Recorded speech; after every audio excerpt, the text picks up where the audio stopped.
सबसे पहले तो दोस्तों मैं आप सभी से माफ़ी मांगना चाहता हूं कि पिछले कई दिनों से मेरा क्लास नहीं आ रहा है, जिसका एक मुख्य कारण ये है कि पिछले कई दिनों से छठ पर्व यानी बिहार और यूपी से रिलेटेड जितने भी इस छठ में महापर्व के रूप में मनाते हैं, इतनी व्यस्तता हो जाती है कि कुछ चीज़ों के लिए समय ही नहीं मिल पाता है।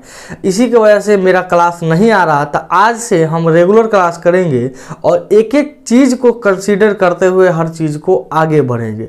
तो उसके लिए कोई टेंशन नहीं है कि पिछले 2-3 दिनों से क्लास नहीं है, कोई बड़ी बात नहीं है। आज से हम रेगुलर क्लास डालेंगे और आज हम एसएससी के बारे में डिस्कस करेंगे, यानी एसएससी सीएचएसएल को कैसे क्वालिफाई किया जाए, उसको कौन सी बुक से पढ़ना है कि 50 आउट ऑफ 40 प्लस लाया जाए, किस किताब से पढ़ना है, कैसे पढ़ना है।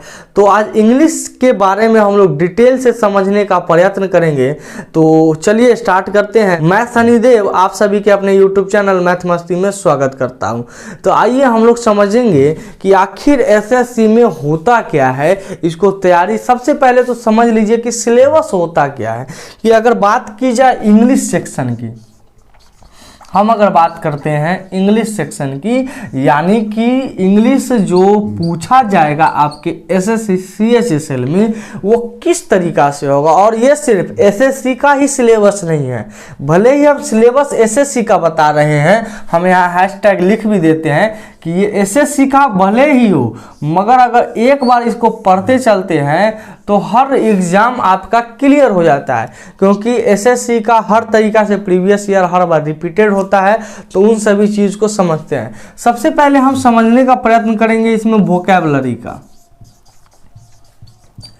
ये किसी भी एग्जाम में आपको मास्टर स्ट्रोक की तरह साबित हो सकता है, यानी एक रामबाण साबित हो सकता है वोकैबुलरी। ये हमारा पहला सेक्शन है जिसमें आप अगर ढंग से स्कोर करते हैं तो बहुत ही बेहतरीन तरह से स्कोर कर पाइएगा। अब इसमें समझते हैं कि आखिर इसमें होता क्या है। तो सबसे पहले हम लिख देते हैं वन वर्ड जो पूछा जाता है, उसके बाद हम लिख देते हैं इडियम्स एंड फ्रेजेस, यानी आपके एग्जाम में इडियम्स एंड फ्रेजेस पूछा जाता है।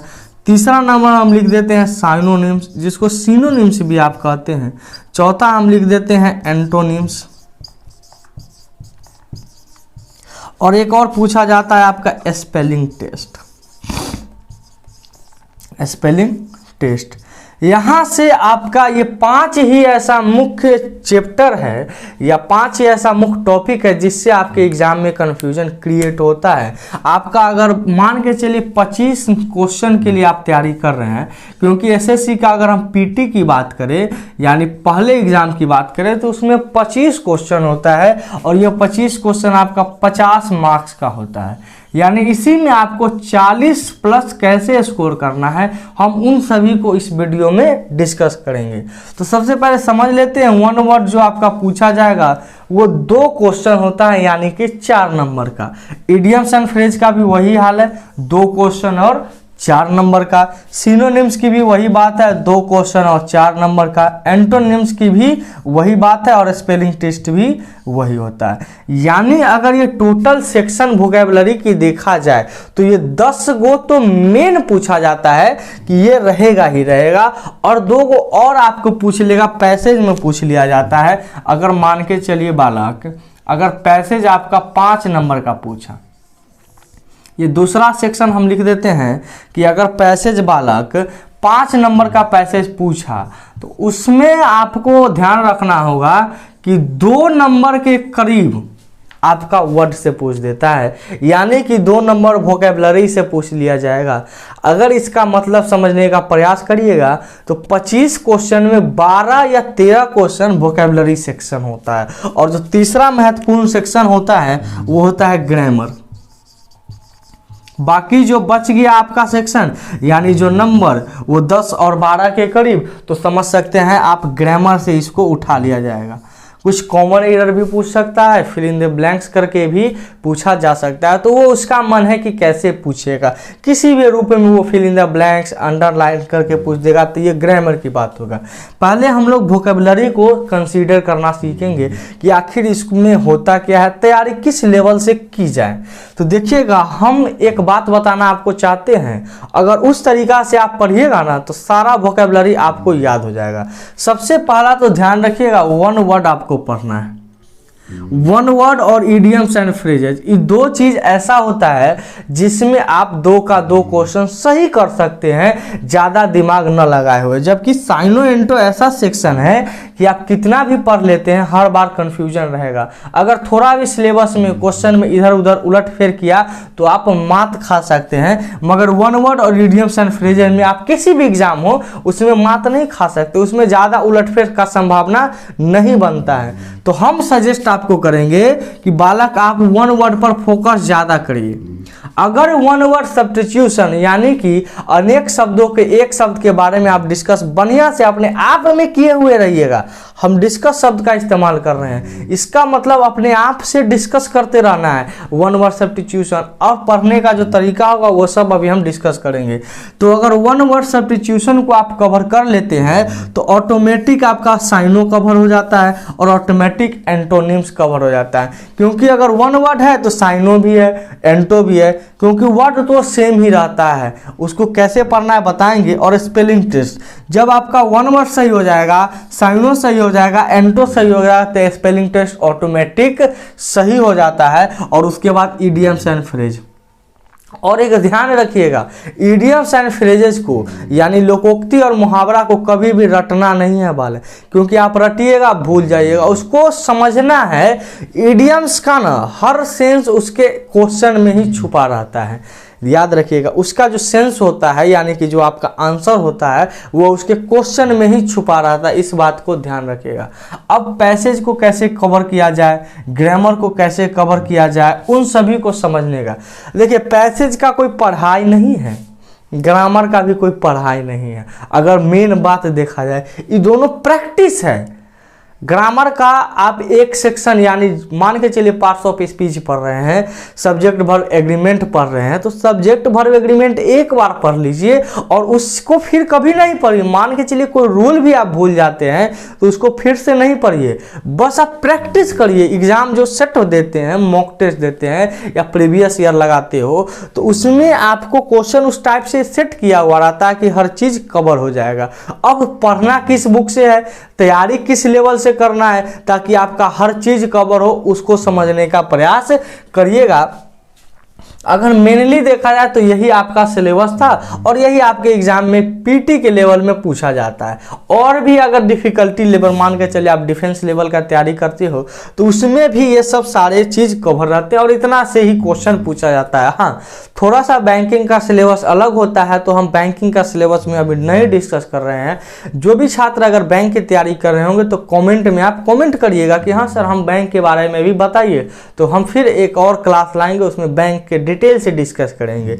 तो ये इतना अगर कवर कर लेते हैं तो हर बैंक को छोड़कर हर एग्जाम आपका कवर हो जाता है, अलग से कुछ पढ़ने का जरूरत नहीं होता है। अब तैयारी किस लेवल से करनी है, कैसे करनी है, कितने घंटे पढ़नी है, कौन सी बुक पढ़नी है, तो उन सभी चीज को देखते हैं। तो समझने का प्रयास करिएगा कि आखिर स्कोर कैसे किया जाए। हम यहाँ पर हेडलाइन देते हैं, how to score 45+ marks in SSC exams. ये हमारा आज का मेन टॉपिक है, हम इसी के बारे में डिस्कस करेंगे कि कैसे 40+ मार्क्स इस एग्जाम में डिस्कस किया जाए, उसको समझिएगा, क्योंकि यही हमारा मेन टारगेट है। क्योंकि 40+ स्कोर करना अपने आप में इंग्लिश सेक्शन में काफ़ी ही अच्छा होता है। अगर आप 40+ इंग्लिश सेक्शन में स्कोर कर लेते हैं तो बाकी सेक्शन में भी आप अच्छे से स्कोर कर लीजिएगा, तो आपका रिजल्ट 100% होगा। अब इसको किस बुक से पढ़ना है, कैसे पढ़ना, उन सभी को देखते हैं। तो सबसे पहले तो हम सजेस्ट करना चाहते हैं प्रीवियस ईयर यानी आपकी आसपास जो भी बुक जो प्रीवियस ईयर बनाता है उस बुक को परचेज कर लेना है। कोई भी बुक हो सकता है। हम सजेस्ट करना चाहेंगे यहाँ पर कि एमबी पब्लिकेशन का, ध्यान से सुनिएगा बालक, एमबी पब्लिकेशन, एमबी पब्लिकेशन का एक प्रीवियस ईयर करके आता है। और याद रखिएगा सिर्फ एलडीसी का प्रीवियस ईयर नहीं लेना है, हर एग्जाम कवर हो, यानी कि उसमें रहा हो आपका एसएससी का सीएचएसएल भी हो, सीजीएल भी हो, सीपीओ भी हो, एमटीएस भी हो, ऐसा सेट परचेज करिएगा जिसमें हर एग्जाम को का क्वेश्चन उसमें उठाया गया हो, उस बुक को परचेज करना है। पहला कार्यक्रम तो ये हो गया कि उसका प्रीवियस कर ही लेना है। अब इसका बेनिफिट क्या होगा सर? बेनिफिट आपका ये होगा कि आपका 60 to 70% सिलेबस ऑटोमेटिक कवर हो जाएगा और हर सेक्शन कवर कर देगा, चाहे वो ग्रामर हो, चाहे वोकैब हो, चाहे वो पैसेज हो, हर चीज़ को PQRS भी होता है, उस ग्रामर सेक्शन में ही PQRS पूछा जाता है, ध्यान रखिएगा। तो 60 to 40% आपका प्रीवियस ईयर कर देता है। अब थोड़ा सा वेटेज कम गया है, इसीलिए हम लोग को हाईली प्रिपेयर्ड रहना होगा। और उस हाईली प्रिपेयर्ड कैसे रहेंगे तो वहां समझिएगा। तो दूसरा हम जो बताएंगे आपको वो समझिएगा। दूसरा आपका रीडिंग न्यूज़पेपर, रीडिंग न्यूज़पेपर्स। अब इस रीडिंग न्यूज़पेपर्स, बहुत सारे विद्यार्थी के मन में सवाल आता होगा कि सर क्या हम एडिटोरियल सेक्शन करें या कोई भी उठाकर पढ़ लीजिए। यहाँ पर हम थोड़ा सा आपको बताना चाहेंगे, अगर आप नए स्टूडेंट हैं तो एडिटोरियल पर डायरेक्ट नहीं जाइए। आप कोई भी हल्का आर्टिकल लीजिए, हल्का पैराग्राफ लीजिए, ताकि आपको समझने आए, समझ सके कि आखिर वो बुक, आखिर वो न्यूज़पेपर कहना क्या चाहता है। और जो छात्र दिन से तैयारी कर रहे हैं, उससे समझ चुके हैं, उसका दर्द झेल चुके हैं, उसके लिए एडिटोरियल सेक्शन बहुत ही बेहतरीन है। अब किसी भी न्यूज़पेपर से कर सकते हैं। यहां हम बोलना चाहेंगे किसी भी न्यूज़पेपर, कोई भी न्यूज़पेपर हम लिख देते हैं, कोई भी। अब ये नहीं कि द हिंदू ही करना है तो टाइम्स ऑफ इंडिया हम करबे नहीं करेंगे, नहीं। आपके यहाँ पर जो पेपर अवेलेबल हो उसको करिए ना, क्या जरूरी है इधर उधर। अगर हिंदू मिल जाता है तो करिए। और याद रखिए थोड़ा महंगा आता है, 11-12 रुपया में द हिंदू देता है, तो आप रोज नहीं खरीदिए, सप्ताह में 1 या 2 दिन खरीद लीजिए। जैसा आपका बजट है उनसे मंथली भी ले लीजिए, डेली कर लीजिए, जैसे आप करना चाहेंगे। अगर कम पैसा है तो आप 1 दिन न खरीद कर 3 दिन, सप्ताह में 4 दिन में 1 बार खरीदिए, आराम से कवर करिए और पूरे को पढ़ चाहिए, हर पार्ट को पढ़िए। और पढ़ना इस तरीका से है, ध्यान रखिएगा। मान के चलिए हम पढ़ना कैसे उसको सिखा देते हैं। पढ़ना इस तरह है, मान के चलिए ये कोई आर्टिकल है, ये इतना दूर में एगो कोई आर्टिकल दे दिया है, यानी एगो कोई पैराग्राफ दे दिया है, इसमें बहुत सारा बात लिखा हुआ है। मान के चलिए कुछ भी बहुत सारा बात इसमें लिखा हुआ है, इसी को पढ़िए आप एक बार। पहले एक बार समझ आए न आए उससे कोई फर्क नहीं पड़ता है, आप एक बार पूरे चीज को अप एंड डाउन कर दीजिए, यानी ऊपर से लेकर नीचे तक हर चीज को कवर कर लीजिए बिना। और याद रखिए बोल कर करना है, मन मन नहीं। थोड़ा स्पीकिंग होगा ना तो इससे क्या होगा, आपका रीडिंग स्किल भी डेवलप होगा, रीडिंग स्किल डेवलप होगा। और राइटिंग स्किल कैसे डेवलप होगा वो अभी समझिएगा। रीडिंग के साथ साथ राइटिंग स्किल पर भी क्या काम करना है, क्योंकि जब पीटी क्वालिफाई करिएगा तो एक मेंस होगा जिसमें आप एस्से लेटर भी पूछा जाता है, तो उसका तैयारी अलग से नहीं होता है बालक, इसी में आपका तैयारी होते चला जाता है। इस बात को ध्यान रखिएगा। तो रीडिंग स्किल के लिए क्या करना है बालक, ध्यान रखिए। एक रीडिंग स्किल और दूसरा राइटिंग स्किल। इसके लिए क्या काम करना होगा कि इसको तो सबसे पहला ईमानदारी से एगो आर्टिकल पर डे पढ़ना है और जोर जोर से पढ़ना है, यानी रूम बंद करके चिचियाना नहीं, आराम से मुंह से साउंड आना चाहिए, ऐसे नहीं, इस तरीका से नहीं, थोड़ा ऐसे पढ़िए कि मुंह से साउंड सुनाई दे। एक तरीका ये हो गया। अब राइटिंग स्किल को कैसे डेवलप करिएगा, ध्यान रखिएगा। जो आप आर्टिकल पढ़े हैं, जो आप आर्टिकल पढ़े, जो आप पैराग्राफ पढ़े, उसको एक नोटबुक में, हम यहाँ देख बता देते हैं बालक, नोटबुक में एक नोटबुक दीजिए, यानी एक नोटबुक खरीदना है और डेट दे दीजिए उसमें कि आज फलाने डेट का आज हम आर्टिकल पढ़े हैं, फलाना टॉपिक है। ध्यान रखिएगा हमेशा डेट दीजिए, और टॉपिक दीजिए। ये दो चीज़ तो आपका नोटबुक में लिखा हुआ रहना चाहिए, डेट और टॉपिक की, क्या डेट में पढ़े हैं, कौन सा पेपर है तो पता ही होगा, टॉपिक क्या है हमारा ये भी ध्यान रखिएगा। और इस आर्टिकल से, यानी जो आप आर्टिकल पहले पढ़े हैं उस आर्टिकल से उसको बिना देखे, सुनिएगा मेरी बातों को, इस आर्टिकल से, इसमें से बिना कुछ देखे अपने मन से जितना लाइन लिख सकते हैं, यानी 5 लाइन आपको लिखना ही है। हम यहाँ बता रहे हैं कम से कम आप 5 लाइन्स लिखिए, 5 लाइन्स। आपका मैटर नहीं करता है कि आप गलत लिखें या सही लिखें, वो बाद का चीज़ है। अगर कोई विद्वान या अगर कोई ज्ञानी पुरुष आपके आसपास है तो उससे क्रॉस चेक करवा लीजिए, अच्छी बात है। अगर कोई नहीं है, अपने आप से ही जज करना है, तो बस 5 लाइन लिख कर छोड़ दीजिए। जब कभी फुर्सत हो तो उसको देखिए कि कहाँ पर गलती किए हैं, तो यहाँ पर समझिएगा 5 लाइन लिखना है, इसको बिना देखे हुए। भले ही वो 5 लाइन इसी में से आप याद करें या पढ़ते वक्त ही इसमें सोच ले कि यही बात हम 5 लाइन में लिखेंगे, उसको वहाँ पर लिखना है, वो सोच लिए अलग बात है। मगर जब आप लिखने बैठिए तो इसमें से थोड़ा भी दिखाई नहीं देना चाहिए, इसमें से देखना नहीं, ईमानदारी से, क्योंकि ईमानदारी से पढ़िएगा तभी आपका सिलेक्शन होगा, अन्यथा बौखते रह जाइएगा, कभी कुछ नहीं होने को है। 5 लाइन तो हो गया, ये आपका रीडिंग स्किल और राइटिंग स्किल डेवलप कर जाएगा। अब यहाँ से ग्रामर का प्रैक्टिस भी करते रहना है। ग्रामर का प्रैक्टिस कैसे करेंगे सर? पैसेज से। तो देखिए ग्रामर में होता क्या है कि कोई भी शब्द होता है वो बड़ा न्यूज़पेपर है, तो हर ग्रामर को उसमें उठाता है, इडियम्स को उठाता है, वर्ड को भी उठाता है। तो उठाएगा तो उसमें से अंडरलाइन कर दीजिए कि फलाने के साथ फलाना चीज़ लगा है, इसके साथ ये लगा, इंटरेस्टेड के साथ इन लगा है, फॉन्ट के साथ ऑफ लगा है, हाँ ये नया वर्ड आया, उसको अंडरलाइन करके और उसमें वो तो करना ही है। और साथ साथ इस पेज में, ये एक बात हो गया, नोटबुक में 2 पेज होता है, एक पेज में तो आपका ये 5 लाइन वाला बात हो गया, और दूसरा पेज में यानी उस साइड के पेज में इसी का जो वर्ड मीनिंग हो जाएगा, यानी जो वोकैबुलरी होगा उसको लिखना है। हिंदी पहले तो उसका इंग्लिश होगा, उसका बाद हिंदी लिखिए, यानी उसका हिंदी में मीनिंग क्या है, और उसका हो सके तो इंग्लिश मीनिंग भी लिखिए, क्योंकि आप इंग्लिश पढ़ रहे हैं तो इंग्लिश का ज्ञान होना बहुत ही ज़रूरी होगा। आपको अपर लेवल तक ये तैयारी हो जाएगा, उसमें बाद में भी आपको कोई परेशानी नहीं होगा। तो यही है एक ऐसा तरीका जिससे आप परफेक्शन ला सकते हैं अपने एग्जाम में।